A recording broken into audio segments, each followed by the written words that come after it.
श्री कृष्ण उसके सामने सखाओं के साथ खड़े हैं और उनकी छवियों पर बड़ी बड़ी जाने लगी। कभी ध्यान में श्री कृष्ण उनके पास आते थे और कभी नृत्य करके उसको रिझाते थे। श्री कृष्ण हंसते हुए सुशोभित होते थे और उसके मन में बस रहे थे और वह भाव समाधि में बैठी हुई थी। इसी समय श्री कृष्ण वास्तव में उसके घर आ गए और मधुर वचनों से उन्होंने उसे बुलाया। उन्होंने कहा कि अरे तू कैसी भोली है कि तू आज मेरे घर नहीं आई। सभी सखियों ने मंगल गान किया, क्या तुझे मेरी वर्षगांठ का उत्सव अच्छा नहीं लगा? उसके कानों में मानो रस ढलक गया और उसके अंग अंग मधुर रस में डूब गए। वो ये वास्तव में देख रही है या बाहर जगत में, ये कुछ समझ न पाई।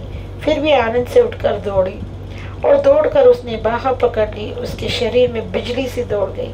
श्री कृष्ण ने अपने हाथ छुड़ाना चाहा, किंतु गोपी ने उन प्यारे को नहीं छोड़ा। श्री कृष्ण ने कहा कि अरे तूने मेरा हाथ क्यों पकड़ लिया? छोड़ दे, मैं घर जाऊं। गोपी ने कहा, लाला तू मेरे घर क्यों आया? कृष्ण बोले, मैं नहीं बताऊंगा। वह सखी श्री कृष्ण को देख देख कर और उनकी स्पर्श का पाकर के बावली होकर हंसने लगी। उस समय श्री कृष्ण ने उसके मोतियों के हार को देखा और उसको तोड़कर पृथ्वी पर डाल दिया। इधर तो मोती पृथ्वी पर बिखर गए और उधर चंचल श्री कृष्ण उसके चित्त में बस गए। इधर सखी मोतियों को बीन बीन कर आंचल में रखने लगी और उधर चंचल श्री कृष्ण ने भागने का मन किया। वो क्षण भर में ही हाथ छुड़ाकर भाग गया। सखी ने देखा कि वह अपने घर जा रहे हैं, इसलिए वह भी दौड़कर नंद महल की डोरी पर आ गई और मोतियों का हार हाथ में लेती हुई आई।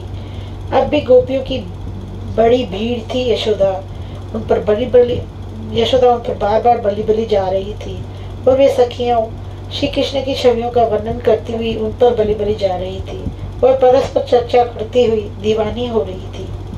वह सखियों के बीच से आती हुई यशोदा के पास पहुंची और उसने श्री कृष्ण के नटखटपन की शिकायत की। यशोदा ने परिस्थिति को संभाला और बड़े प्यार से उसको धीरज दिया और उसका हार हाथ में ले लिया।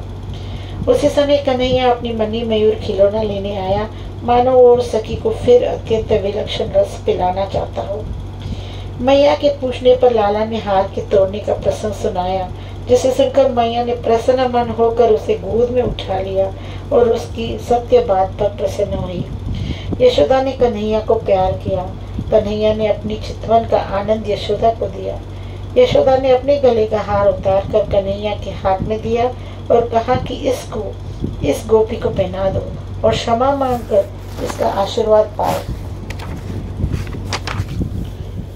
गोपी भी सिर नवाए खड़ी थी। लाला ने उसके गले में हार पहना दिया। हार पड़ते ही वह आनंद मग्न हो गई और पुलकित होकर बार बार उनकी ओर देखती हुई बावली सी हो गई। कन्हैया अपनी प्रेम भरी मुस्कान और चितवन दिखाता हुआ खेलने को चला गया।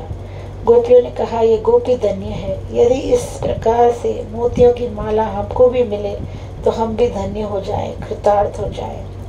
महायोग माया ने यह सब जान लिया और उसने इसका परम सरस सहयोग जुटा दिया, जिससे सवेरा होते ही एक बंजारा मोती और मोतियों की मालाएं बेचने आ गया। उस बंजारे ने नंद भवन में पहुंचकर आवाज लगाई, जिसे श्री कृष्ण ने सुन लिया और वो पूर्ण काम श्री कृष्ण चकित होकर मोतियों को देखने आ गया। उधर बंजारा नंद भवन की छवियों को देखकर चकित होकर लुभा रहा था और सोचता था कि जहाँ मोतियों और मणियों की भूमि है, वहाँ इन हमारे मुक्ताओं को कौन पसंद करेगा। उसके पास चलकर नीलमणि ने कहा, हमको दिखाओ और बताओ मुक्ता किसको कहते हैं, ये हमको समझाओ।